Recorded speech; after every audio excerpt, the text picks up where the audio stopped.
মনত ৰাখিব।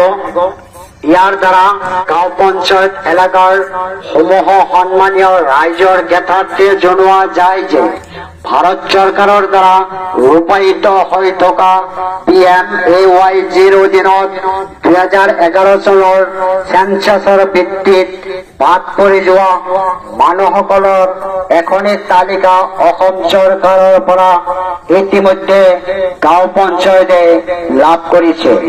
উক্ত তালিকাত নাম থকা লোকসকলে বৰ্তমান কেঁচা ঘৰত বসবাস কৰে নে নাই সেই তথ্য লোৱাৰ বাবে আৰু জিঅ'টেগ কৰাৰ বাবে নিৰ্দেশ প্ৰদান কৰিছে। এই ক্ষেত্ৰত চৰকাৰী বিষয়ববীয়াসকলৰ লগতে পঞ্চায়তৰ প্ৰতিনিধিসকলে তালিকাত নাম থকা সকলৰ ঘৰত নিৰ্দিষ্ট সময়ত উপস্থিত হ'ব। সেইবাবে এই জিঅ'টেগ কৰাৰ সময়ত কোনো লোকে যাতে চৰকাৰী বিষয়ববীয়া, মধ্যভোগী বা আন কোনো ব্যক্তিৰ সৈতে যাতে কোনো ধৰণৰ টকা পইচা লেনদেন নকৰে। মনত ৰাখিব, এই ক্ষেত্ৰত টকা পইচা লোৱা আৰু দিয়া দুয়োজনেই আইন মতে দণ্ডনীয় হ'ব।